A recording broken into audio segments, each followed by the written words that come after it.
नमस्कार, युवा के प्लेटफॉर्म में आपका स्वागत है। आइए परिसीमन के बारे में जानते हैं। हाल ही में असम राज्य का परिसीमन की प्रक्रिया शुरू कर दी गई है, तो इसी संदर्भ में हम लोग परिसीमन को जानते हैं। परिसीमन क्या है?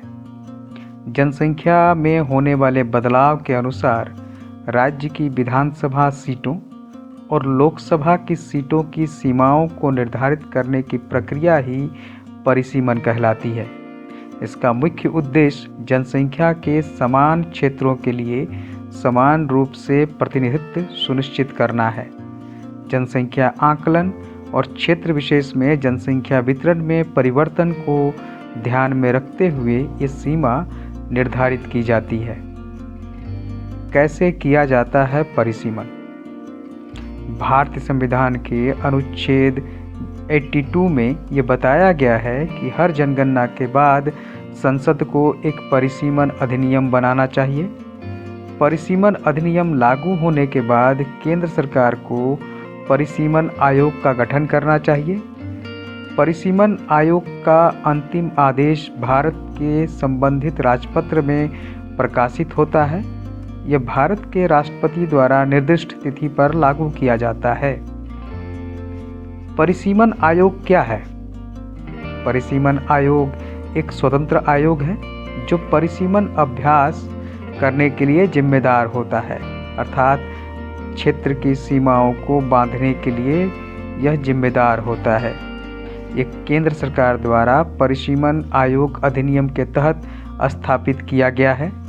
यह आयोग परिसीमन के संचालन के लिए संयुक्त रूप से भारत के चुनाव आयोग के साथ काम करता है।